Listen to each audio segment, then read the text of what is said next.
కుటుంబాలు కూలిపోవడానికి కారణం కుటుంబంలో ఉన్నటువంటి ఆ స్త్రీ సొంత నిర్ణయాలు తీసుకోవడం వలన ఆ కుటుంబ వ్యవస్థ ఏమైంది? కుప్పకూలిపోయింది. ఇప్పుడు అవ్వమ్మ ఏదైనా ఒక నిర్ణయం తీసుకోవాల్సి వస్తే, సరే సాతాను వచ్చి ఈ పండు తినదినమున నువ్వు ఇలా ఉంటావు, దేవత వలె ఉంటావు, దేవుని మహిమను ఇలా ఉంటావు, దేవునితో సమానముగా ఉంటావు అనేటువంటి ఆలోచన ఎప్పుడైతే వచ్చిందో సాతాను అవ్వమ్మలోని కలిగించాడో, ఇప్పుడు అవ్వమ్మ ఏం చేయాలి? జ్ఞానవంతురాలైతే నా ఇంటి యజమానుడు వచ్చిన తరువాత నా ఇంటి యజమానుడితో సంప్రదించి అప్పుడు నేను నిర్ణయం తినాలో వద్దో, తినాలో వద్దో, చెయ్యాలో వద్దో, రావాలో వద్దో, ఉండాలో వద్దు, నేను ఏదైనా నిర్ణయం తీసుకోవాల్సి వస్తే నా యజమానుడైనటువంటి నా భర్త సలహా లేకుండా నేను ఏ పని, అది జ్ఞానవంతురాలైనటువంటి స్త్రీకి ఉండవలసిన ప్రధానమైన లక్షణం. అటువంటి లక్షణం కలిగినటువంటి ఆ స్త్రీ ఆ ఇంటిలో ఉన్నప్పుడు ఆ ఇల్లు ఎన్నడికి కూడా పతనం, లోకములో ఉన్నటువంటి దుష్టత్వం ఎలా ఉంది, లోకములో పాపమే పరిపాలన చేయని, లోకములో భయంకరమైనటువంటి పరిస్థితులు ఉండని, లోకముతో నీకు సంబంధం లేదు. లోకము భయంకరమైన పాపములు ఉన్నప్పటికీ కూడా నోవహు కుటుంబం ఎలా ఉంది? నీతి కలిగిన కుటుంబముగా ఉందా లేదా అంటే, యెహోవా దృష్టిలో నిందారహితముగాను నీతిగాను ఉన్నటువంటి కుటుంబము నోవహు కుటుంబం. ఆ కుటుంబం అలా ఉండడానికి గల కారణం ఎవరు అంటే నోవహు భార్య. ఎవరైనా వచ్చి ఆ ఇంటిలో ఉన్న పిల్లల్ని సరదాగా బయటికి వెళ్దాం రా అంటే మా పిల్లలు బయటికి రారు. ఆదివారం, ఈవేళ ఆదివారం మా పిల్లలు పిక్నిక్ రారు, మా పిల్లలు వేరే కార్యక్రమాల్లో పాల్పొందరు, మా పిల్లలు లోక సంబంధమైన వాటికి రారు. ఆదివారం మా పిల్లలు మేము యెహోవా మందిరంలోనికి వెళ్ళాలి, మా పిల్లలు సండే స్కూల్కి వెళ్ళాలి, మా పిల్లలతో పాటు నేను నా ఇంటి వారిని యెహోవాను సేవించడానికి ప్రార్థన మందిరానికి వెళ్ళాలి, కానీ వేరే కార్యక్రమానికి నేను కానీ మా పిల్లలు రాము. ఎప్పుడు కూడా మా ఇంటికి వచ్చి ఆదివారం పూట బయటికి రమ్మని పిలవద్దు. ఎవరు చెప్పారు ఈ మాట? ఇంటి యజమానురాలిటువంటి జ్ఞానవంతురాలైన స్త్రీ ఎప్పుడైతే ఆ మాట చెప్పిందో, రెండవ మారు ఆ ఇంటికి ఎవరైనా వస్తారా అంటే రారు. ఒకవేళ ఎవరైనా వచ్చి రే ఆదివారం మనతో పాటు వాళ్ళని కూడా తీసుకెళ్దామంటే, రే ఆదివారం వాళ్ళు ఎక్కడికి రారా, ఫంక్షన్కి వెళ్ళరా, పెరటానికి వెళ్ళరా, ఊరు వెళ్ళరు, షికారికి వెళ్ళరు, ఎక్కడికి వెళ్ళరు. ఎన్ని పరిస్థితులు ఎలా ఉన్నా ఆదివారం వారు ప్రార్థన మారరు. ఆమేన్. ఆదివారము యెహోవా మందిరానికి వెళ్తారు, వారు దేవుని మందిరానికి వెళ్తారు. వారిని పిలకండిరా, ఆ ఇంటికి ఎవరు వెళ్ళకండి. ఆదివారం వారు బయటికి రారు, వారు దేవుని మందిరానికి వెళ్ళేటువంటి కుటుంబము. క్రైస్తవుడికి ఉండవలసిన ప్రధానమైన గొప్ప సాక్ష్యం ఏమిటంటే, ఆదివారం మా బిడ్డలో ఎక్కడికి రారు. మీరు తయారయ్యే పిల్లల్ని అలా పంపేస్తావు, నువ్వేమో ఇలా వచ్చేస్తావు, వాడేమో అలా వెళ్ళిపోతాడు, వీళ్ళేమో ఇలా, నీవేమో ఇలా. కుటుంబంలో, కుటుంబ వ్యవస్థలో సరైనటువంటి ఐక్యత లేనటువంటి కుటుంబములో తలకో దారి. ఎవడి నిర్ణయం వాడిది, నీ నిర్ణయం నీది, వాడి నిర్ణయం వాడిది, పిల్లల నిర్ణయం పిల్లలది. ఇటువంటి ఇష్టానుసారమైన నిర్ణయాలు తీసుకునే కుటుంబంలో ఆఖరికి ఆ కుటుంబము పతన వ్యవస్థకి దారి తీస్తుందా లేదా అంటే 100% ఆ కుటుంబం పతనమైపోతుంది. ఆ కుటుంబం స్థిరమైన పునాది మీద కట్టబడదు. ఆ కుటుంబానికి సరైనటువంటి ఆశీర్వాదాలు ఉండవు. ఆ కుటుంబంలో సరైనటువంటి వాతావరణం ఉండదు. కారణం ఆ కుటుంబములో ఉన్నటువంటి నిర్ణయాలు సరైనవి కావు గనుక. దేవునికి స్తోత్రం కలుగును గాక. హల్లెలూయా.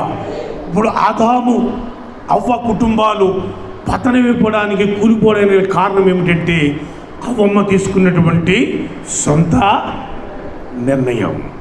అవ్వమ్మ తీసుకున్న ఆ సొంత నిర్ణయం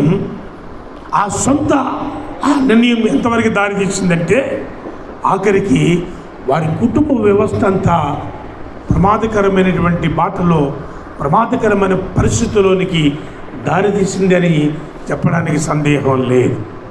మొట్టమొదటిగా ఆ కుటుంబంలో ప్రవేశించి సాతానుడు ఏం పెట్టాడు, ఏ విత్తనం విత్తాడు అంటే, ప్రియులారా, ఆదికాండము 3వ అధ్యాయం 1వ వాక్యంలో రాయబడి ఉంది. ఆదికాండం 3వ అధ్యాయం 1వ వాక్యంలో రాయబడి ఉంది. దేవుడైన యెహోవా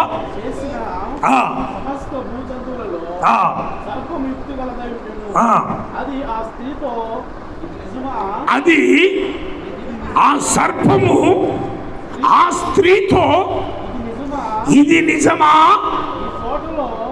ఈ తోటలో, ఈ తోట చెట్లలో ఏ ఫలమునైనను మీరు తినకూడదని దేవుడు చెప్పాడా అని అడిగాను. దేవునికి స్తోత్రం కలుగునుగాక. ఇప్పుడు సాతానుడు అవ్వములో విత్తినటువంటి విత్తనము, అవ్వములోనికి చూపించినటువంటి ఆ ప్రభావం ఏమిటి అంటే ఒక అనుమానం. మోయ్ నా వైపు చూడమని 100 సార్లు చెప్పాను. ఏం పెట్టాడు? అనుమానం అంటే సందేహం. చెప్పేనా ఇది నిజమా?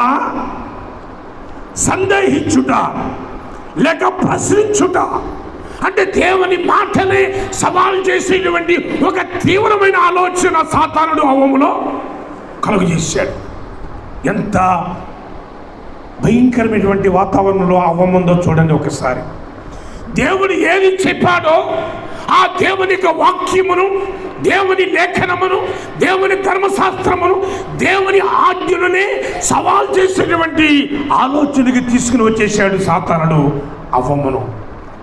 ఇది నిజమా? ఇది నిజమా?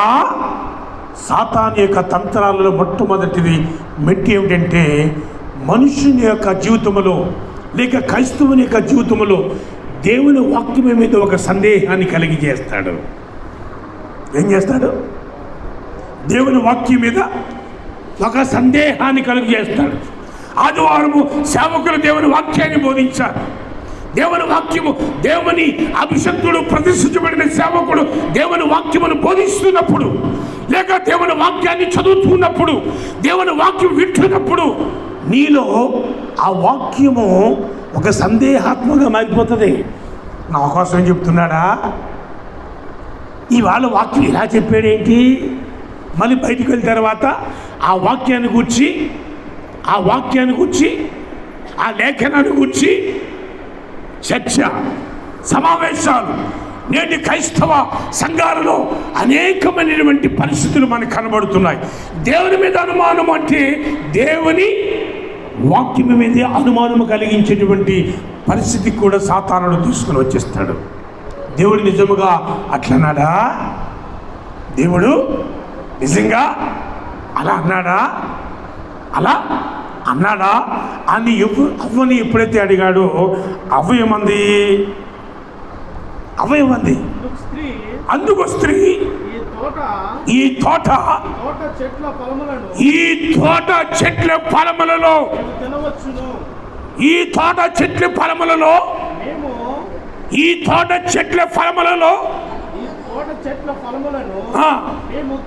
మేము తినవచ్చును. అయితే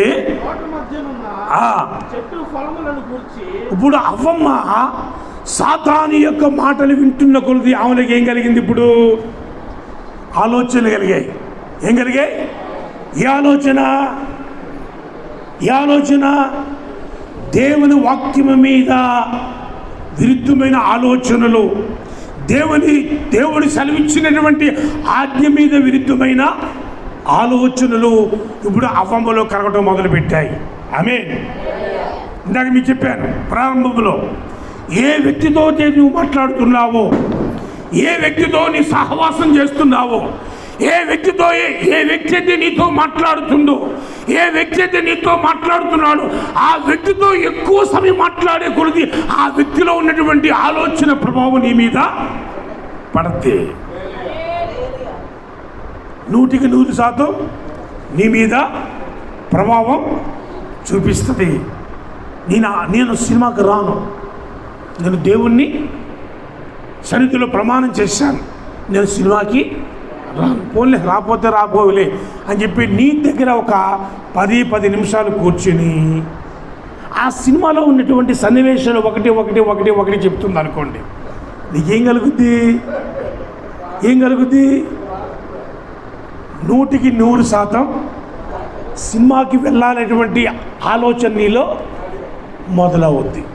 సరే అంటే అన్నానులే, తీర్మానం చేసుకున్నానులే, రోజు వెళ్ళను కదా, ఈ పూటే కదా, బ్రతిమాలుతుంది కదా, సరే ఆవిడ మాట ఎందుకు కొట్టేయాలని నువ్వు బయలుదేరి వెళ్ళావు అనుకో, అంతే నువ్వు పతనములో పడిపోయినట్లే, నువ్వు సాతాను మాటలో పడిపోయినట్లే. ఆమేన్, హల్లెలూయా, హల్లెలూయా. మన మిషన్ కొడతారు రాజుగారు, వాళ్ళ అమ్మాయి ఈ మధ్యలే సండే స్కూల్కి వస్తుంది. వాళ్ళ తల్లిదండ్రులు నాతో మాట్లాడుతున్న సందర్భంలో ఆ బిడ్డ కోసం ఇచ్చిన సాక్ష్యం ఏమిటో తెలుసా? ఆమె ఒక సందర్భంలో తన అమ్మమ్మ గారి ఇంటికి వెళ్ళినటువంటి ఆ యొక్క నేపథ్యంలో అక్కడ ఒక సంతర్పణ భోజనం జరుగుతుందట. ఆ సంతర్ప భోజనానికి ఆ చుట్టుపక్కల ఉన్న పిల్లలందరూ గుంపులుగా వెళుతూ, ఈ అమ్మాయిని మాతో కూడా నీవు సంతర్ప భోజనానికి రా అంటే నేను రాను అని నిర్మోహాటంగా చెప్పేసిందంతే. ఆమేన్, నేను రాను, మీరు వెళితే వెళ్ళండి, నేను మాత్రం అతి తక్కువ రోజుల్లో దేవుని యొక్క పొగడ్త కోసం కాదు, ముఖస్తుతి కోసం కాదు, ప్రియులారా, అతి తక్కువ రోజుల్లో సండే స్కూల్కి వచ్చినటువంటి ఆ బిడ్డ ఆమెలో కలిగినటువంటి ఒక మంచి ఆలోచన ఏంటో తెలుసా? మీరు వెళితే వెళ్ళండి కానీ నేను రాను. ఆ మాట ఎప్పుడైతే నేను విన్నానో నిజంగా నాకు చాలా సంతోషం కలిగింది. ఆ బిడ్డను ఉదయం అలాగే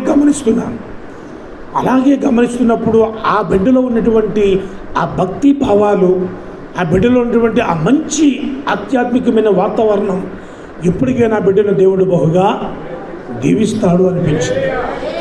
దేవునికి స్తోత్రం కలుగును గాక, హల్లెలూయా.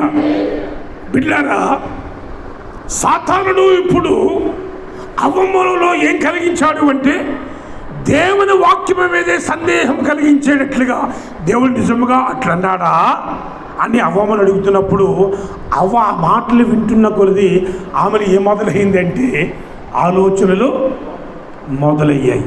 నిజంగా ఇది దేవుని వాక్యమేనా? ఇవి దేవుని మాటలేనా? నిజంగా దేవుడు మా అభివృద్ధి కొరకు, మా క్షేమం కొరకు పెట్టినటువంటి ఆజ్ఞనంటావా లేకపోతే మరో ఆజ్ఞ అంటావా అని ఇప్పుడు అవ్వములను ఏం ప్రవేశించింది? ఇప్పుడు అనుమానము నిజమేనా అని సందేహించేటువంటి వాతావరణంలోనికి ఆమె దిగజారిపోయింది. ఆమేన్, హల్లెలూయా, హల్లెలూయా. అక్కడ రాబడి ఉంది, ప్రియులారా, నువ్వు నిశ్చయముగా చావనే చావవు. ఆ ఫలము తినుమన మీరు నిశ్చయముగా చావనే చావు. ఫలము తినడం ద్వారా వచ్చేటువంటి ప్రమాదం ఏమిటో దేవుడు చెప్తే ఇప్పుడు సాతాను ఏమంటున్నాడు? మీరు చావనే. దేవుడు చెప్పిన దానిని, దేవుడిచ్చినటువంటి ఆ శ్రేష్టమైన మాటను, దేవుడు మాట్లాడుతున్నటువంటి ఆ శ్రేష్టమైన వాగ్దానమును, ఆ వాక్యమును ఎప్పుడైతే మనం అపార్థం చేసుకుంటామో, అపార్థం చేసుకునే వెంటనే నీలోకి ఏమొస్తుందంటే దేవుని మీద విశ్వసించేటువంటి విశ్వాసము కాస్త పడిపోతుంది. విశ్వాసంలో పడిపోతావు. ఎప్పుడైతే విశ్వాసంలో పడిపోయావో, ఎప్పుడైతే అనుమానంలో పడిపోయావో, ఎప్పుడైతే సందేహించడంలో పడిపోయావో, వెంటనే నీ కుటుంబంలోనికి ఏం ప్రారంభమవుతుందంటే ఏమిటి? పతనం ప్రారంభమైపోతుంది. అది నిజమా కాదా? అవునా కాదా? ఆమేన్. హల్లెలూయా, హల్లెలూయా. అందరూ దేవునికి స్తోత్రం చెల్లిద్దాం. హల్లెలూయా. అందుకని కొరింథీయులకు రాసిన 2వ పత్రిక 11వ అధ్యాయము 3వ వాక్యాన్ని చదివితే, కొరింథీయులకు రాసిన 2వ పత్రిక 11వ అధ్యాయము 3వ వాక్యం గమనించండి. కొరింథీయులకు రాసిన 2వ పత్రిక 11వ అధ్యాయము 3వ వాక్యం. క్రీస్తు నాయందు పలుకుచున్నాడని మీరు రుజువు కోరుచున్నారా? ఆయన మీ ఎడల బలహీనుడు కాడు గాని మీ యందు శక్తిమంతుడై ఉన్నాడు. బలహీనతలను బట్టి ఆయన సిలువేయబడును గాని దేవుని శక్తిని బట్టి ఆయన జీవించుచున్నాడు. మేమును ఆయన యందుండి బలహీనమై ఉన్నాము కానీ మీ ఎడల దేవుని శక్తిని బట్టి ఆయనతో కూడా జీవము కలిగిన వారమే. హల్లెలూయా. అందుగట్టుగా దేవునికి స్తోత్రం చెల్లిద్దాం.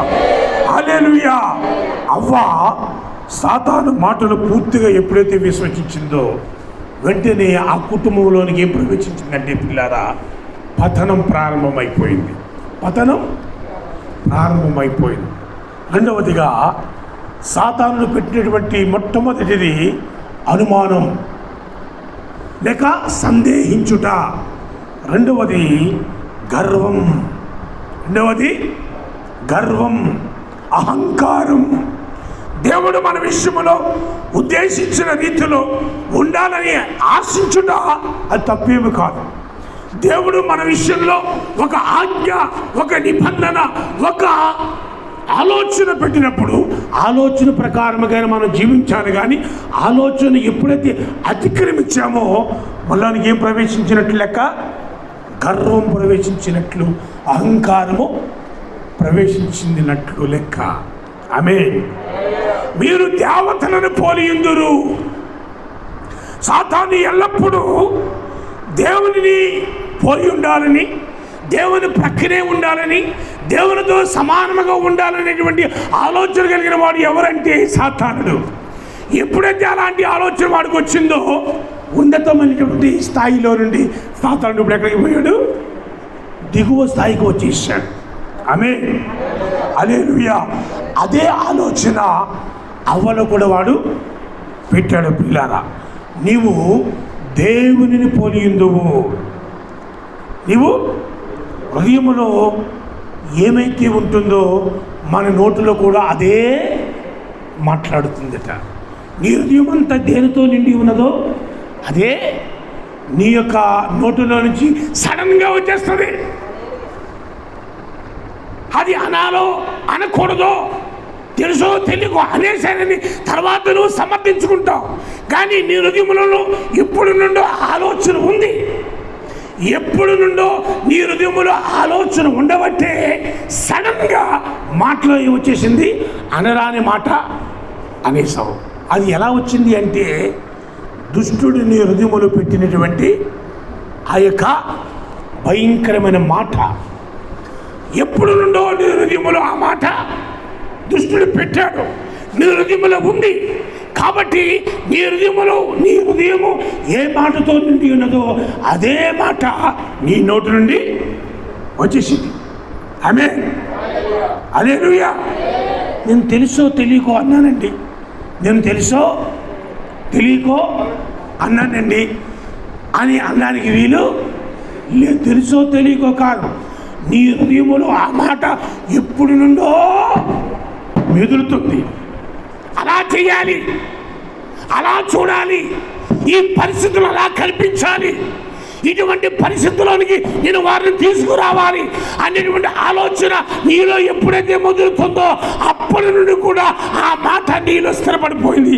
ఆ మాట సడన్గా నీ నోటిలో నుండి వచ్చేసింది. ఆమేన్, హల్లెలూయా, హల్లెలూయా. నీ హృదయములో ఏదైతే నిండి ఉంటుందో అదే నీ నోటి ద్వారా వస్తుంది. అవ్వ తలంపులలో, అవ్వ మనసులో దుష్టత్వం స్వీకరించింది. దుష్టత్వం అవ్వ మనసులో ఉంది. అవ్వలో దురాత్మ ప్రవేశించింది. వెంటనే ఇప్పుడు దేవుని మాటకు వ్యతిరేకంగా మారిపోయింది. దేవుని మాటకు వ్యతిరేక నిర్ణయాలు తీసుకోవడం మొదలుపెట్టింది. దేవుని మాటకు వ్యతిరేకమైనటువంటి ఆలోచనలో నడవడం మొదలుపెట్టింది. దేవుడు ఏదైతే నద్దన్నాడో ఆ పండు తినేసింది. తినడమే కాదు, తన ఇంటికి వచ్చినటువంటి భర్తకు కూడా ఆ పండు ఇచ్చింది. ఇద్దరూ ఏకీభవించినందువల్ల ఆ కుటుంబం ఏమైపోయింది? ఇప్పుడు ఆ కుటుంబం ఏమైపోయింది? ఒక ప్రతిష్ఠించబడినటువంటి ఏదోను తోటలో ఆశీర్వాదకరమైనటువంటి కుటుంబముగా ఉండవలసింది ఇప్పుడు ఎలా మారిపోయిందంటే దిక్కుమాలిన కుటుంబముగా మారిపోయింది. చెట్లు చాటుకు వెళ్ళవలసిన పరిస్థితి వచ్చేసింది. పుట్ల చాటుకి వెళ్ళవలసిన పరిస్థితి. వస్త్రహీనులైపోయారు. ఇంతకుముందు కష్టపడకుండా తిండి వచ్చేది, కష్టపడగా అన్ని కాళ్ళ దగ్గరికి వచ్చేవి. ఇప్పుడు కష్టపడవలసి వస్తుంది, భూమిని సేద్యం చేయవలసి వస్తుంది. చెమట ఊడ్చి కష్టపడితేనే కానీ తిండి దొరకనటువంటి ఒక దౌర్భాగ్య పరిస్థితికి ఆ కుటుంబము రావడానికి కారణం దేవుని వాక్యము ద్వారా అనేకమైన సత్యాలు మనం వింటున్నాం. దేవునికి స్తోత్రం కలుగును గాక. హల్లెలూయా. దేవుని మహిమను కోల్పోయారు, దేవుని ఆశీర్వాదాన్ని కోల్పోయారు. దేవుడు ఒక ఉన్నతమైన శిఖరాల మీద పెట్టవలసిన సమయంలో, ఒక ఉన్నతమైన శిఖరాల మీద వారిని ఉంచాల్సినటువంటి ఆ యొక్క సమయంలో ఆ కుటుంబము దేవుని మాట వినకుండా దుష్టుని మాట ఎప్పుడైతే విన్నదో, సాతాను మాట ఎప్పుడైతే విన్నదో, ఆ సాతాను మాట విన్నందువల్ల ఆ కుటుంబము దేవుని ఆశీర్వాదాలకు నిలయముగా మారవలసిన కుటుంబము ఎలా మారిపోయిందంటే ఇప్పుడు చెట్టుకొక్కరు, పుట్టుకొక్కరు, వస్త్రహీనులై గచ్చపుతల మధ్య, రాళ్ళ మధ్య, రప్పల మధ్య ఒక భయంకరమైనటువంటి వినాశకరమైనటువంటి పరిస్థితికి ఆ కుటుంబము దారితీసింది. కారణం దేవుని వాక్యము వినవలసిన కుటుంబం, దేవుని వాక్యానుసారముగా నడవలసిన కుటుంబం, దేవుని మాట ప్రకారముగా జీవించవలసిన కుటుంబం, దేవుని మాటకు విధేయత కలిగి లోబడి జీవించవలసిన కుటుంబము దేవుని మాటను వినకుండా, దేవుని వాక్యానుసారముగా నడవకుండా, దేవుని వాక్యమును, దేవుని మాటను ప్రక్కన పెట్టి దుష్టుని యొక్క సహవాసములో పడి దుష్టుని మాట వినడం వల్ల ఆ కుటుంబం ఎలా మారిపోయిందంటే పతనా వ్యవస్థకు మారిపోయింది. దౌర్భాగ్య స్థితికి దిగజారిపోయింది. అవమానకరమైన స్థితికి దిగజారిపోయింది. అవహేళనగా మారిపోయింది. ప్రియులారా, దేవుని వాక్యాన్ని జాగ్రత్తగా మనం గమనిస్తే నేటి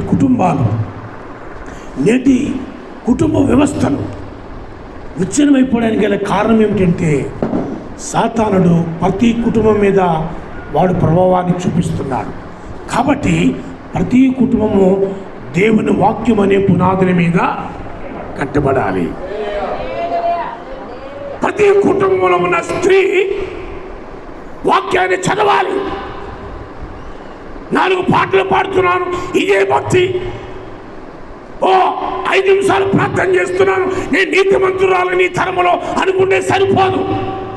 దేవుని వాక్యాన్ని చదివి, దేవుని వాక్యాన్ని గ్రహించి, దేవుని వాక్యము నీకు ఏమి నేర్పిస్తుందో ఆ వాక్య ప్రకారముగా నీవు నడుచుకుంటూ నీ కుటుంబాన్ని నేర్పించుకోవాల్సిన బాధ్యత నేటి సమాజంలో స్త్రీ మీద ఆధారపడి ఉంది. ఆమేన్, హల్లెలూయా. ధనవంతురాలు తన ఇల్లును కట్టును, మూర్ఖురాలు తన ఇల్లును ఓడబెరుకును. మోషే భార్య జఫీరా, మోషే సీనాయి కొండ మీదకి వెళ్ళినప్పుడు 40 రాత్రులు 40 పగలు ఆ యొక్క సీనాయి కొండ మీద మోకరించి ప్రార్థిస్తున్నప్పుడు మోషే భార్య ఏం చేసింది అంటే, ఆ మోషే ప్రక్కన లేకపోయినా కానీ మోషే సీనాయి కొండ మీద వెళ్ళిన ఆ తదుపరి మోషే భార్య కూడా మోకరించి ప్రార్థనలో గడిపినట్లుగా వాక్యమును మనం చూస్తాం. అంత మాత్రమే కాదు, మోషేతో దేవుడు మాట్లాడుతూ ఉన్నాడు, ఈ ప్రజలతో నేను నివాసం చేయనట్లు నా కుమారుడా మోషే నాకు ఒక ప్రత్యేకమైన నివాసము ఏర్పాటు చేయి, గుడారాన్ని కట్టు అన్నప్పుడు మోషే ప్రత్యక్ష గుడారమును కట్టుతున్న సమయంలో కూడా మోషేకు సహకరించింది ఎవరంటే మోషే భార్య. ఆమేన్, హల్లెలూయా, హల్లెలూయా. అందరూ గట్టిగా దేవునికి స్తోత్రం చెప్పా. హల్లెలూయా, హల్లెలూయా. అదే రీతిగా మోషేకు సహకారిగా మోషే ఆలోచనలో ఆలోచన కలిపి, మోషే మాటలో మాట కలిపి, మోషేతో సమానముగా నడిచి అనేక రీతిలుగా జ్ఞానవంతురాలు తన భర్తతో మాట్లాడుతున్న సందర్భములు జ్ఞానము కలిగి మాట్లాడుతున్నప్పుడు కూడా ఆమె ఇద్దరు ఆలోచనలు ఏకమై ప్రత్యక్ష గుడార నిర్మాణములో ఒక ప్రత్యేకమైన రీతిలో కట్టడానికి దోహదపడింది. దేవునికి స్తోత్రం కలుగుగాక. హల్లెలూయా, హల్లెలూయా.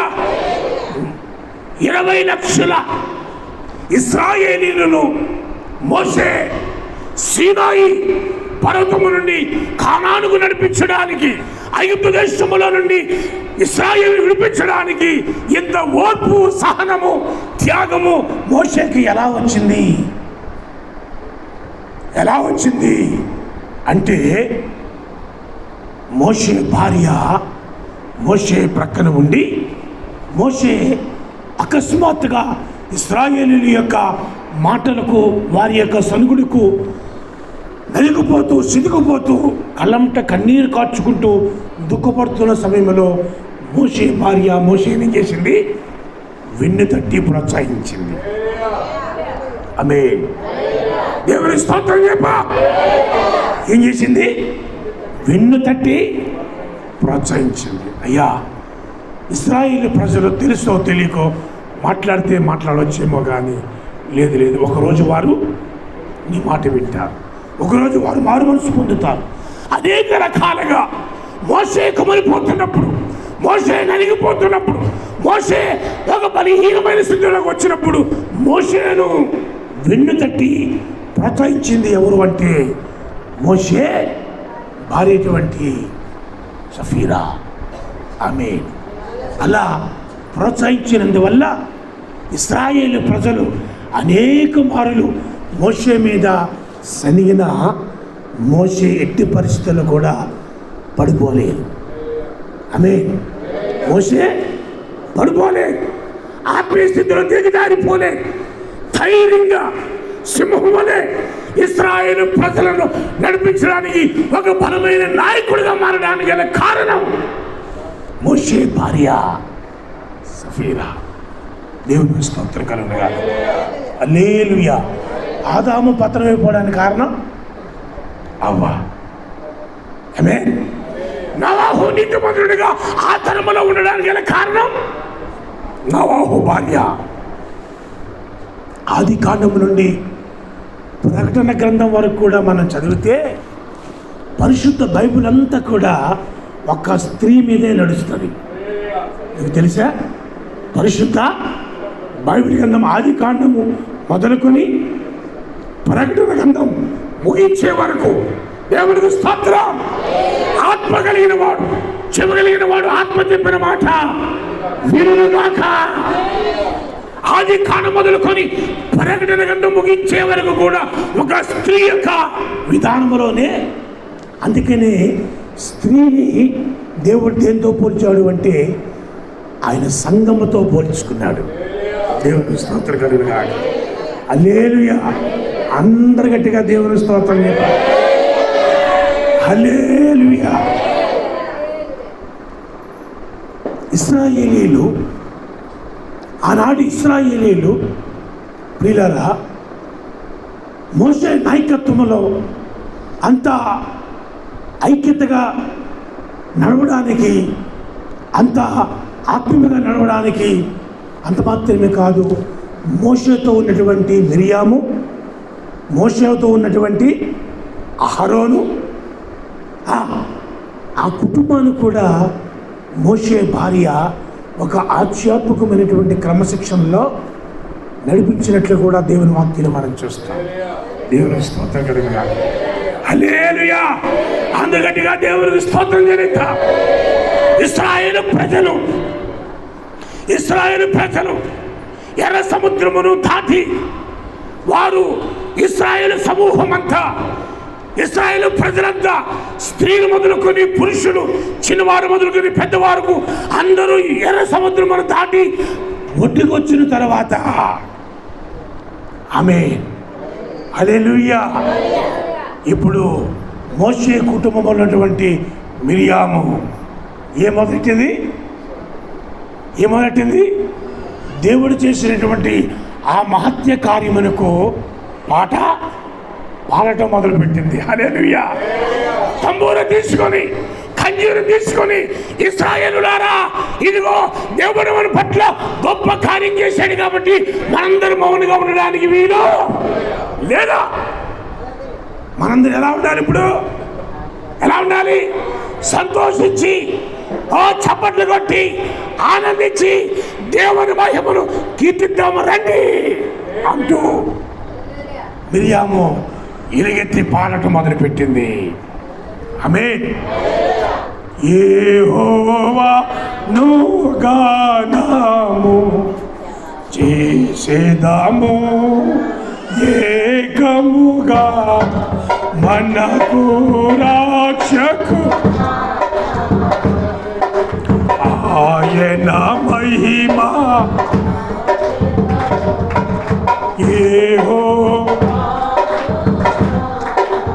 ఇశ్రాయేలులారా, దేవుడు మన పట్ల గొప్ప కార్యాన్ని చేశాడు కనుక చిన్న పిల్లలు మొదలుకొని పెద్దవారి వరకు అందరూ ఎలుగెత్తి యెహోవాను మనం ఏం చేయాలి? ఇప్పుడు ఏం చేయాలి? అమ్మా లాగా ఉడుకుంటూ సైతాన్ని పారిపోతే, కడుపుంటే తిండుంటే అలాగే అవుతాను నిద్ర. ఈ 4 రోజులు దేవుడు పొస్తెట్టాడు అనుకో, అప్పుడు వస్తుంది మనలో నుంచి వేదన. ఆ కడుపు నిండా తిండి, అన్ని సౌఖ్యాలు సక్రంగా జరిగిపోతే మనకేమవుతుంది? ఇప్పుడు భారం ఉండదు, బాధ్యత ఉండదు. యెహోవా మందిరంలో రాగానే నిద్ర తప్ప మరొకటి. దేవుని వాక్యం వినకుండా నిన్ను సాతానుడు ఎందుకు నిద్ర అవస్థలోకి నడిపిస్తున్నాడంటే, నువ్వు సరిగ్గా ఉంటే నీ కుటుంబమే సరిగ్గా ఉంటుంది. ఆమేన్ హల్లెలూయా. హల్లెలూయా. అందుకని దేవుని స్తోత్రం చెప్పండి. చేతులతో దుష్టుడు పారిపోవాలి. ఇశ్రాయేలులారా, మనందరం ఎలుగెత్తి యెహోవా నామములో మనం ఏం చేయాలి? ఇప్పుడు కీర్తనలు పాడుచు, పాటలు పాడుచు యెహోవాను స్తుతిద్దుము రండి అని మిరియాము అంటున్నప్పుడు, మిరియాముతో పాటు మోషే భార్య ఇశ్రాయేలులందరూ ఏకీభవించి దేవుని స్తుతిస్తున్నప్పుడు దేవుని స్తోత్రం కలుగుగాక. అరణ్యములో దేవుని మహిమ, అరణ్యములో దేవుని మహిమ ఒక మహిమకరమైన రీతిలో ఇశ్రాయేలు యొక్క పాటల ధ్వనికి దేవుడు మహిమ పొందాడు. దేవుని స్తోత్రం కలుగుగాక. హల్లెలూయా. అందరూ దేవుని స్తోత్రం చెల్లిద్దాం. హల్లెలూయా. ఉదయకాలమే వినాలి దయచేసి. ఉదయకాలమే మనుషులు అందరికంటే ముందు లేచేటువంటివి ఏమిటి అని ఇప్పుడే మనం గమనిస్తే, మనుషులు నిద్ర లేవకుండానే మొట్టమొదటిగా లేచేవి పక్షులు. ఏమిటండి? పిచ్చుక మొదలుకొని రామందు వరకు కూడా, సింహం మొదలుకొని కుందేలు వరకు ఉదయకాలమే సూర్యుడు ఉదయించకముందే లేచి ఈ యొక్క సృష్టిలో మొట్టమొదటిగా దేవుని స్తుతించేటువంటి వారు ఎవరు అంటే పక్షులు అరణ్యములో ఉన్నటువంటి జంతువులు. ఉదయకాలం ఎందుకు లేచి పక్షులు యెహోవాను స్తుతిస్తాయి? కీచుకీచుమని వారి భాషలో పక్షులు ఎందుకు స్తుతిస్తాయి, ఎందుకు అరుస్తాయి తెలుసా? ఉదయకాలం లేవగానే ఆహారం కొరకు దేవుని స్తుతించడం మొదలు పెడతాయి. ఈ పూట వేటగాని ఊరిలో మేము పడుకుంటున్నట్లు, దేవా నాకును నా బిడ్డకు కావలసినటువంటి ఆహారమును సమకూర్చు. పక్షులు ఏ పూటకు ఆ పూట ఆహారం కొరికే పెనుగులాడతాయి. మనం కుండలు వండేసుకొని బస్తాలు ఇంట్లో దాచేసుకొని ఏమండి 2 రోజులకు ఒకసారి 3 రోజులకు ఒకసారి వండేసుకొని ఇలా మన ఇంటి నిండా సమృద్ధి అయినటువంటి ఆహారం ఉంటే, ఆహారం తిన్నటువంటి వారికి దేవుణ్ణి ఆరాధించాలి, స్తుతించాలనేటువంటి ఆరాటం ఉండదు. అందుకనే పరిశుద్ధులైన పౌలు అంటాడు, నేను తిండిపోతున్న ఎడల నా గొంతుకి కత్తి పెట్టుకుందునేమో. కనుక దేవా, తిండి ఎక్కువైపోతే లేక తిండి తక్కువైపోతే యెహోవాను దూషిస్తానేమో. నో, అలా కాదు. ఏ పూటకు సంబంధించిన ఆహారము ఆ పూటకే నాకు అనుగ్రహించుని ప్రార్థిస్తాను. దేవుని స్తోత్రం కలుగునుగా. హల్లెలూయా. ఉదయకాలమే లేచిన పక్షులకి ఎక్కడ ఆహారం ఉండదో తెలియదు, ఏ చేలో గింజలు ఉంటాయో తెలియదు. దేవా, ఉదయకాలమే గూటులో నుంచి నేను బయటికి వచ్చాను, వేటకాని ఊరిలో నేను పడుకున్నట్లు నాకును నా బిడ్డలకు కావలసిన ఆహారము దయచేయి అని ఉదయకాలమే ఆకాశ పక్షులు యెహోవాను స్తుతిస్తూ ఉంటే, వాక్యం ఎరిగినటువంటి వారము, జ్ఞానులు అనుకునేటువంటి మనం కూడా ఉదయకాలమే లేచి కనీసం మోకరించి ఆ దినము యొక్క యోగక్షేమాల కొరకు, ఆ దినము దేవుని భద్రత కొరకు, ఆ దినము దేవుని కాపుదల కొరకు ప్రార్థించలేనటువంటి కుటుంబాలు కూడా లేవా అంటే ఉన్నాయి. ఆమేన్. హల్లెలూయా, హల్లెలూయా. ప్రియులారా, ఆదాము అవ్వలు వారు చేసినటువంటి ఆజ్ఞ అతిక్రమం వల్ల కుటుంబ వ్యవస్థని ఇవాళ పాడైపోవడానికి గల కారణం మొట్టమొదటికి సందేహించుట, అపనమ్మకం. 2 గర్వం. 2 మాటలతో నేను ముగిస్తున్నాం. దేవుని చిత్తమైతే ఇంకా చాలా విషయాలు మన ముందున్నవి, దాని విషయాలు మనం మాట్లాడవచ్చు. కుటుంబ వ్యవస్థలు పాడైపోవడానికి గల కారణం, కుటుంబాలు కుప్పకూలిపోవడానికి కారణం ఏమిటంటే, పిల్లారా, నీ ఒంటరితనములో నువ్వు దేవునితో గడపవలసింది పోయి, దేవునితో గడపవలసినటువంటి సమయాన్ని నీవు దుష్టులతోనూ, సాతాను సమూహముతోనూ, సాతాను యొక్క ఆలోచనతో నిరంతరము నిమగ్నమై ఉండటం వల్ల నీవు పాడవడమే కాకుండా నీ కుటుంబాన్ని పాడైపోవడానికి కూడా కారకురాలు నీవే అవుతున్నావు. నీ బిడ్డలు పాడైపోవడానికి కూడా కారణము నీవే. ఒకసారి జాగ్రత్తగా ఆలోచించు. నీ మనస్సాక్షిని నేను అనేక మార్లు గర్తిస్తున్నప్పుడు, అయ్యో నా కుటుంబం ఎదుగుతున్నప్పుడు, నా కుటుంబము దేవుని యొక్క సన్నిధిలో ఒక రుజువులకు వస్తున్నప్పుడు, ఈ కుటుంబము, నా బిడ్డలు, నా కుటుంబ వ్యవస్థ ఉన్నతమైన శిఖరాల మీదకి వెళుతున్నటువంటి సందర్భంలో ఈ కుటుంబం పాడైపోవడానికి ఒకవేళ నేను కానీ కారణమవుతున్నానేమో, నా మాటలు కారణమవుతున్నాయేమో, నా ప్రవర్తన కారణమవుతుందేమో, నా నడవడిక, నా జీవితం, నా విధానం కుటుంబం మీద, బిడ్డల మీద ఒక దుష్ట ప్రభావాన్ని చూపిస్తుందేమో అని ఎప్పుడైనా మనం ఆలోచించగలిగితే నిజంగా నీవు ధన్యుడము, నీవు ధన్యురాలు. దేవునికి స్తోత్రం కలుగుగాక. హల్లెలూయా. నా భర్త త్రాగుబోతుగా మారిపోయాడు. ఎందుకు మారిపోయాడు? నీ ప్రవర్తన మంచిది కాక, నీ ప్రవర్తన, నీ నడవడిక సరి అయినది కాక, నీ వేధింపులకు తట్టుకోలేక పవిత్రంగా ఉండవలసిన భర్త కూడా అపవిత్రంగా మారిపోయాడు. కారణం స్త్రీ. జ్ఞానముతో ఇల్లు కట్టవలసింది పోయి, ఆ జ్ఞానముతో కట్టవలసినటువంటి ఇల్లును అజ్ఞానము స్థితిలోనికి నీవు తీసుకువెళ్తున్నప్పుడు ఆ కుటుంబంలో భర్త పవిత్రంగా ఉంటాడా, అపవిత్రంగా మారిపోతాడా? అంటే అపవిత్రంగా మారిపోయే ప్రమాదం ఉంది అని వాక్యం సెలవిస్తుంది ప్రియారా. ఆమేన్. హల్లెలూయా, హల్లెలూయా. నీ బిడ్డలు సొంత నిర్ణయాలు తీసుకుని విచ్చలవిడిగా వారి నిర్ణయాల ప్రకారముగా నడవడానికి కారణం నీ ఇంటిలో ఉన్నటువంటి స్త్రీ నువ్వే. ఆమేన్. నీ ఇంటిలో ఉన్నటువంటి నీవు ఏదైనా ఒక నిర్ణయం తీసుకోవచ్చినప్పుడు, ఏదైనా ఒక ఆలోచించవచ్చినప్పుడు, ఇదిగో డాడీకి తెలియకుండా, ఇంటి యజమానులకు తెలియకుండా, మీ నాన్నగారికి తెలియకుండా మనం ఏ పని చేయకూడదా అని ఎప్పుడైతే ఇటువంటి వాతావరణంలోనికి నీ కుటుంబాన్ని నడిపిస్తావో ఆ బిడ్డలకి ఆ ప్రభావం పడుతుంది. అవును, ఏదైనా పని చేయవలసి వస్తే మా అమ్మకి మా నాన్నకి చెప్పకుండా మేము ఈ పని చేయకూడదేమో, ఈ నిర్ణయం తీసుకోకూడదేమో. దేవుని స్తోత్రం కలుగునుగా. ఆ తల్లి ఆ బిడ్డలకు చెప్పాలి, నేను ఏ నిర్ణయం తీసుకోవాల్సిన మీ ఇంటిలో మీ తండ్రికి చెప్పకుండా నేను ఏ పని చెయ్యను. అది జ్ఞానవంతురాలైనటువంటి తల్లి నోటి నుండి వచ్చుచున్నటువంటి ఒక శ్రేష్టమైన మాట. ఆమేన్. అప్పుడు ఆ బిడ్డలకు ఏమనిపిస్తుంది?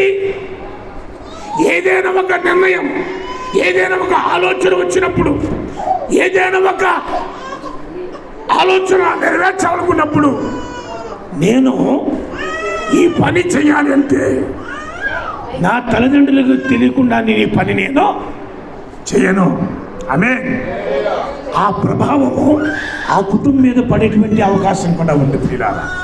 కాబట్టి దేవుని వాక్యం ఈ పూట మనతో స్పష్టంగా మాట్లాడుతున్నటువంటి క్రమము ఏమిటంటే, ఆదాము అవ్వల కుటుంబం దేవుని యొక్క మహిమలో, దేవుని యొక్క ఆశీర్వాదపు నీడలో, దేవుని యొక్క కృపలో, దేవుని వాత్సల్యతలో వృద్ధిలోనికి వస్తున్నటువంటి క్రమములో ఆ కుటుంబాన్ని పాడు చేయడానికి ఒంటరిగా ఉన్న సాతాను, ఒంటరిగా ఉన్నటువంటి అవ్వను దుష్టుడు ప్రవేశించి ఆ కుటుంబ ఎదుగుదలను పాడు చేయడానికి కారణమయ్యాడు. ఆ విషయాన్ని జ్ఞానంతో గమనించలేనటువంటి ఆ అవ్వ సాతాను మాటల్లో పడిపోయి ఆఖరికి దౌర్భాగ్యపు స్థితిలోనికి దిగజారడానికి కారణమైపోయింది అవ్వ జీవితంలోని పరిశుద్ధాత్ముడు ఈ పూట నీతో నాతో మాట్లాడుతున్నది ఏమిటంటే, నువ్వు ఒంటరిగా ఉన్నప్పుడు, నీ ఒంటరి సమయం, నీ ఇంటిలో పనులన్నీ అయిపోయినప్పుడు యెహోవా సన్నిధిలో గడుపు, దేవుని వాక్యముతో గడుపు, దేవుని వాక్యాన్ని చదువు. ఎక్కువ సమయం దేవుని పాదాల ఎదుట నువ్వు గడిపితే నీ కుటుంబము నీవు ఊహించినంతగా దేవుడు ఎక్కలేని ఎత్తైన కొండపైకి నిన్ను నీ కుటుంబాన్ని ఎక్కిస్తాడు. హల్లెలూయా, హల్లెలూయా. ఎప్పుడు ఒంటరిగా ఉండి పిచ్చి పిచ్చి ఆలోచనలు, అక్కడికి ఎక్కడికి ఇటు అటు. సాతాను కూడా స్వభావం ఏమిటంటే, రే నువ్వు ఎక్కడి వచ్చావురా అని అడిగినప్పుడు సాతాను ఏమన్నాడు? భూమి మీద అటు ఇటు తిరుగుతూ ఉన్నవాడిని నేను, నా కాళ్ళ దగ్గర స్థిరంగా ఉండవు, నా కాళ్ళలో స్థిరత్వం ఉండదు, నా పని వదిలేసిన దగ్గర నుండి అటు ఇటు ఇటు అటు తిరిగితేనే కానీ నా మనశ్శాంతి. సూచి చెప్పేయాలా, వినాలి చెప్పేయాలా. అటు ఇటు తిరుగుతున్నటువంటి వాడిని ఆమేన్. క్రైస్తవ కుటుంబాలలో పురుషుడికైనా స్త్రీకైనా ఆ కుటుంబంలో ఉన్న బిడ్డలకు ఇటు అటు తిరిగేటువంటి స్వభావము ఉండకూడదు. ఇటు అటు తిరిగేటువంటి స్వభావం ఎప్పుడైతే నీలో ఉందో దుష్టుడి వెంటనే నిన్ను వాడుకునే ప్రమాదం ఉంటుంది. ఆత్మీయ స్థితిలో ఎదుగుతున్నటువంటి క్రమంలో నీ కుటుంబాన్ని పతనానికి కారకురాలువు నీవే అవుతావు. అప్పుడు నువ్వు దుఃఖపడినా, గొగ్గోలు పెట్టినా, ఏడ్చినా నిన్ను ఆ పతనమైనటువంటి ఆ దౌర్భాగ్య స్థితిలో నుంచి, ప్రమాదకరమైన స్థితిలో నుంచి నిన్ను ఎవరో లేవనెత్తలేరు. అంత మాత్రమే కాదు, ఆదాము అవ్వల యొక్క ఆ కుటుంబం యొక్క ఆ పతన వ్యవస్థ యొక్క గర్భములను పుట్టిన పిల్లలు ఎవరు అంటే ఎవరు? ఆదాము అవ్వల బిడ్డలు ఎవరు? మొట్టమొదటి పుట్టినవాడు కయ్యూను, రెండోవాడు ఏబేలు. జాగ్రత్త గమనించండి. ఆదాము అవ్వలు ఒక దౌర్భాగ్యమైనటువంటి పతన వ్యవస్థలోనికి దారి తీసినటువంటి సందర్భంలో ఆదాము అవ్వల యొక్క గర్భములో పుట్టినటువంటి మొట్టమొదటి వాడు కయ్యోను. ఇప్పుడు కయ్యోను ఎలా మారిపోయాడు?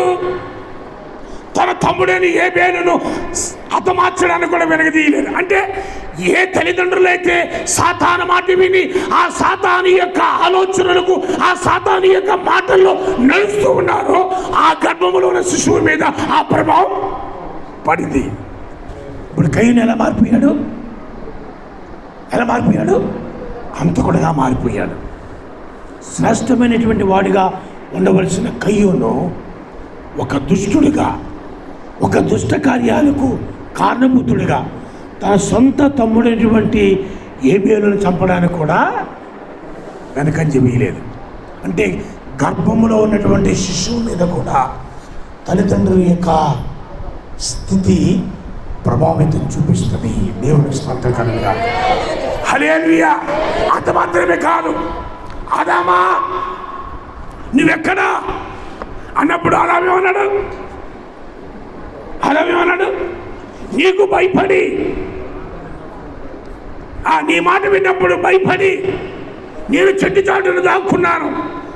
ఈ పండు తినవద్దన్నాను కదా, ఈ పండు తినడానికి నిన్ను ప్రేరేపించింది ఎవరు అంటే ఆదాము తన తప్పును ఒప్పుకోవలసింది పోయి ఇప్పుడు అవ్వ మీద చేశాడు. అవునా? జాగ్రత్త వినాలి.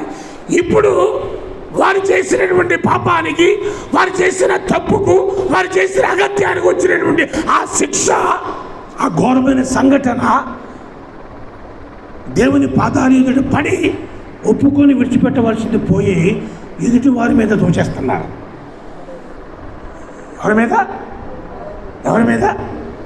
ఆదామా, నువ్వు ఈ పరిస్థితికి రావడానికి కారణం ఎవరయ్యా అంటే నేను కాదు ప్రభువా, నువ్వు నాకు సహకారం ఇచ్చావే. అవ్వ మీద దోచేశాడు. అవ్వమా ఏమిటి అని అడిగితే, ఇదిగో ఈ తప్పు నాది కాదు, సాతాను నన్ను ప్రేరేపించినందువల్ల ఈ పండు నేను తినవలసి వచ్చింది. అంటే వారు చేసినటువంటి తప్పును దేవుని పాదాలు ఎదుట ఒప్పుకోవలసింది పోయి వారు చేసిన తప్పును కప్పిపుచ్చుకోవడానికి ఎదుటి వారిని దోషులుగా నిలబెట్టేటువంటి పరిస్థితులు ఆదాము అవ్వలో కనబడితే అదే ప్రభావము హేబేలులో కూడా కనబడింది. హేబేలు నీ తమ్ముడని హేబేలు, కయ్యోను నీ తమ్ముడని హేబేలు ఎక్కడా అన్నప్పుడు కయ్యోను ఏమన్నాడు? నా తమ్ముడని హేబేలుకు నేను కావలవాడినా. దేవా, తెలుసో తెలియకో ఉద్రేకములను కోపములను నేను నా తమ్ముడైన హేబేలు చంపేశాను, నన్ను క్షమించు అంటే కయ్యోను దేవుడిని క్షమించేవాడు. కానీ ఇప్పుడు కయ్యోను ఏమన్నాడు? కయ్యోను నీ తమ్ముడని హేబేలు ఎక్కడ? బోయ్ చూడ బుర్ర అటు ఇటు తిప్పుతాం, అటు ఇటు తిప్పుతే దేవుని వాక్యం లోపలికి వెళ్దా. నిదానంగా చూడాలి, యథార్థంగా చూడాలి. నిట్టూరంగా దేవుని సేవకుడు ఎప్పుడైతే చూస్తావో ఆ వాక్యము నీలోనికి స్పష్టంగా వెళ్తాను. వాక్యం నీలోకి వెళ్దాం. ఆ వాక్యము నీలో బలత్కారకు దారితీస్తుంది. ఆ వాక్యము నిన్ను ఒక భయంకరమైనటువంటి ఆలోచనలకి దారితీస్తుంది. కాబట్టి వాక్యం విన్నప్పుడు ఎలా వినాలి అంటే యథార్థంగా దేవుని సేవకుడి వైపే జ్ఞాన చూపులు, పక్క చూపులు, వంకర చూపులు, ఆ తెంగర చూపులు మనకి ఎలా చూడాలి? దేవుని సేవకుని కళ్ళల్లోనికి చూడాలి. దేవుని స్తోత్రం చెప్పు, హల్లెలూయా. ఇప్పుడు కయ్యోను ఏమన్నాడు? కయ్యోనా నీ తమ్ముడైన హేబేలు ఎక్కడా అంటే నా తమ్ముడైనటువంటి హేబేలుకు నేనేమన్నా కావలవాడిని అనుకున్నావయ్యా? కాపలాగా వస్తాను అనుకున్నావా? ఈ స్వభావం ఎక్కడొచ్చింది? వారి తల్లిదండ్రుల నుంచి వచ్చినటువంటి స్వభావము బిడ్డల మీద పడింది. జాగ్రత్తగా గమనించాలి. నీ గర్భములో నుండి ఏ శిశువు అయితే ఉద్భవిస్తున్నాడో ఆ శిశువు నీ గర్భంలో ఉన్నప్పుడు నువ్వు ఎలాంటి పరిస్థితులు ఉన్నావో ఆ పరిస్థితుల యొక్క ప్రభావం నీ బిడ్డల మీద కూడా చూపిస్తుంది. నీ కుటుంబము ఎలాంటి వాతావరణంలో నడిపిస్తున్నావో ఆ కుటుంబంకి వాతావరణం నీ బిడ్డల మీద ప్రభావితం చూపిస్తుంది. దేవునికి స్తోత్రం కలుగును గాక. హల్లెలూయా. నీ కుటుంబంలో ప్రార్థన ఉంటే నీ బిడ్డలు ప్రార్థనా పరులు అవుతారు. నీ కుటుంబంలోనే దేవుని వాక్యాన్ని ధ్యానిస్తే నీ బిడ్డలు దేవుని వాక్యాన్ని ధ్యానిస్తారు. ఆదివారం ప్రార్థనకి వెళ్ళాలి అని నువ్వు అనుకుంటే నీ బిడ్డలు కూడా ప్రార్థనకే, నువ్వు ప్రార్థనకు వస్తున్నావు, నీ బిడ్డలు.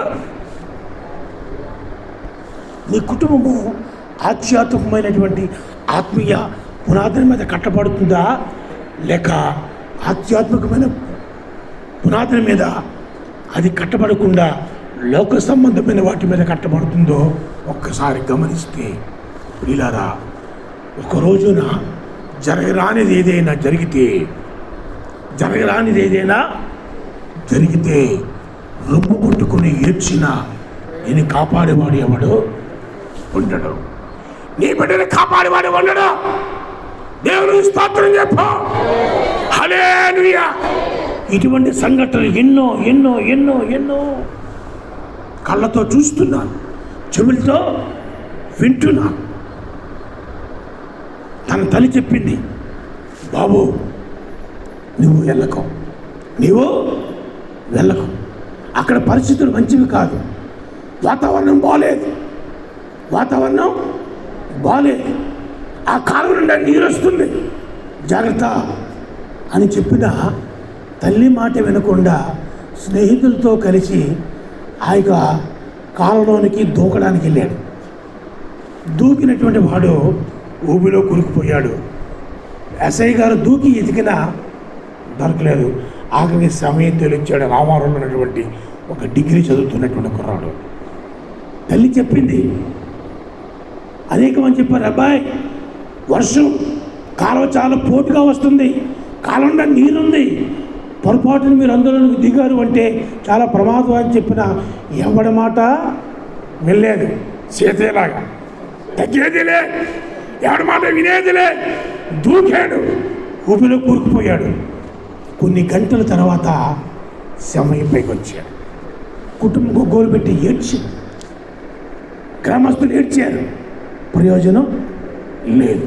కొన్నిసార్లు పిల్లరా, మన కుటుంబాలు, మన పరిస్థితులు ఎటువంటి పునాదుల మీద కట్టబడుతుందో, ఎటువంటి పునాదుల మీద కడుతున్నావో జాగ్రత్తగా గమనిస్తే ఆత్మీయ సంబంధమైన కుటుంబాల మీద నీ కుటుంబాన్ని కట్టుకుంటే ఒకరోజు ఆ కుటుంబము ఉన్నతమైన శిఖరాల మీదకి దేవుడిని నడిపిస్తాడు. అందరూ లేచి నిలబడదాం. అందరూ లేచి, కుటుంబ వ్యవస్థ పాడైపోవడానికి గల కారణం, కుటుంబాలు పతనమైపోవడానికి కారణం, ఈ బిడ్డల జీవితాలు పాడైపోవడానికి గల కారణం, బిడ్డల జీవితాలు అల్లకొలమైపోవడానికి కారణం, బిడ్డలు ఒంటరి బ్రతుకులైపోవడానికి గల కారణం ఎవరో తెలుసా? కుటుంబంలో ఉన్నటువంటి తల్లిదండ్రులే దానికి కారణమని వాక్యం సెలవిస్తుంది. ప్రియులారా, కయ్యూను, నీ తమ్ముడైన ఏబేలు ఎక్కడా అంటే కయ్యూను అంటాడు, నా తమ్ముడైన ఏబేలుకు నేను కావని వాడినా. ప్రియ దేవుని సంగమా, ఈ పూట దేవుని వాక్యం ఇచ్చినటువంటి మనం దేవుని వాక్యములో అనేకమైన సత్యాలు మనం చూస్తున్నాం. మోసపూరితమైనటువంటి మాటలు, మోసపూరితమైనటువంటి ఆలోచనలు, కుటుంబ వ్యవస్థను పాడు చేసేటువంటి మాటలు, కుటుంబ వ్యవస్థను దిగజారేటువంటి మాటలు తరచూ నువ్వు వింటూ వచ్చినప్పుడు ఆ మాటలు నీ జీవితం మీద ప్రభావం చూపిస్తాయి. నీ జీవితం మీదే కాదు, ఆ మాటలు నీ బిడ్డల మీద కూడా ప్రభావం చూపిస్తే ఆ కుటుంబం ఏమైపోతుందో తెలుసా? ఆ కుటుంబము కుప్పకూలిపోయే ప్రమాదం ఉన్నది. దేవుడు నీ కుటుంబాన్ని కుప్పకూల్చడానికి కుటుంబాన్ని కట్టలేదు. నీ కుటుంబాన్ని నాశనం అయిపోవడానికి దేవుడు నీ కుటుంబాన్ని కోలుకోలేదు. నీ కుటుంబం ఫలించాలి, నీ కుటుంబం అభివృద్ధి చెందాలి. కన్ను మూయాలందరూ, దేవా నా కుటుంబం ఎటువంటి పునాదుల మీద కట్టబడుతుంది? జాగ్రత్తగా ఆలోచించు, దేవుని వాక్యాన్ని అన్వయించు, దేవుని వాక్యాన్ని జీవితంలోనికి అన్వయించుకో. అయ్యో, నా కుటుంబం ఎటువంటి పరిస్థితుల్లో ఉన్నది, నా బిడ్డలు ఎటువంటి పరిస్థితుల్లో ఉన్నారు, నా కుమార్తె నా కుమారులు ఎటువంటి స్థితి వారు కలిగి ఉన్నారు అని మనం గమనిస్తే దేవుని వాక్యము స్పష్టంగా మాట్లాడుతుంది. ఏమి విత్తుతావో అదే కోస్తావు. మోసపోకుడి, దేవుని విక్కరింపబడను. నువ్వేమి విత్తుతావో అది ఒకరోజు నువ్వు కోయిపోతున్నావు. నువ్వు మంచి విత్తనం విత్తితే నీ ఇంటిలో ఒక మంచి ఫలాలు కోస్తావు. లేక నీ స్వార్థంతో, నీ స్వప్రయోజనంతో, నీ సొంత నిర్ణయాలతో సాతాను మాటలు విని దేవుని వాక్యానికి, దేవుని యొక్క ఆజ్ఞకు, ధర్మశాస్త్రానికి విరుద్ధమైనటువంటి జీవితము జీవిస్తే ఒకరోజు నీవు అదే ఫలాలను చూడబోతున్నావు, అదే కోతను కోయబోతున్నావు. దేవుడు విక్కరింపబడ్డాడు. మనుషుడు ఏమి విత్తనో ఆ పంటనే కోయను. ప్రస్తుతానికి పర్వాలేదు.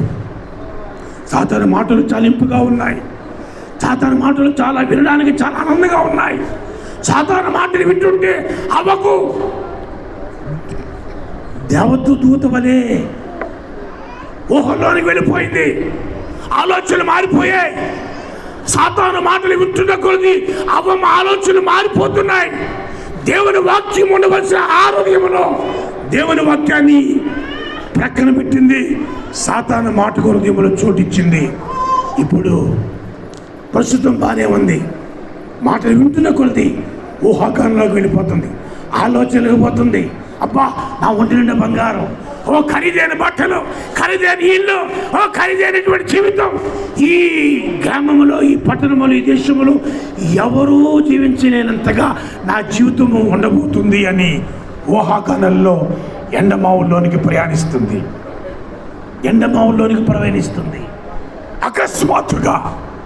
అకస్మాత్తుగా జీవితం మారిపోయిన తర్వాత రొమ్ము కొట్టుకుని ఏడ్చినా ప్రయోజనం లేకుండా పోయింది ప్రియులారా.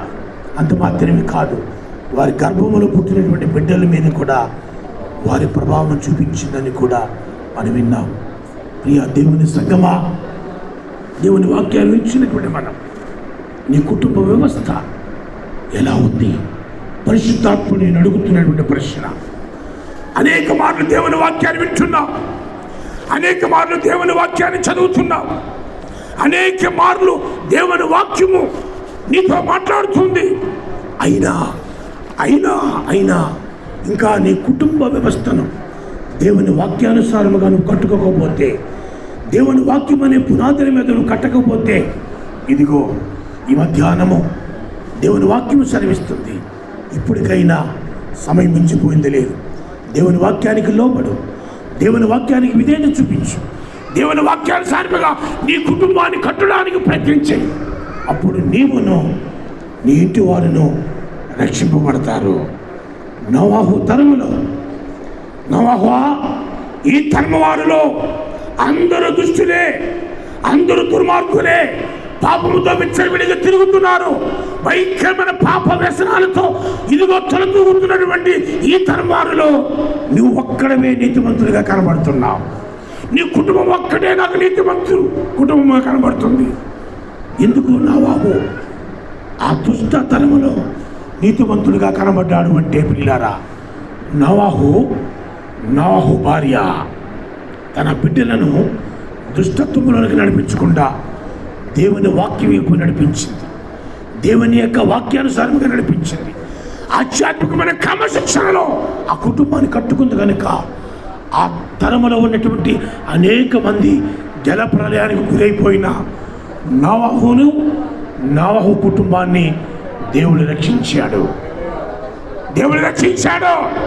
నీ కుటుంబానికి, నీ బిడ్డలకు నువ్వు రక్షణగా మారుతున్నావా, లేక నీ కుటుంబానికి, నీ బిడ్డలకు ఒక పతనాన్ని వ్యవస్థకు దారి చేసేటువంటి ఒక దౌర్భాగ్యురాలుగా మారిపోతున్నావా? ఈ మధ్యాహ్నము నీకు నువ్వుగా దేవుని చంద్రులు నోరు విప్పి, అయ్యో ప్రభువా, నీ వాక్యము నాతో మాట్లాడుతుంది,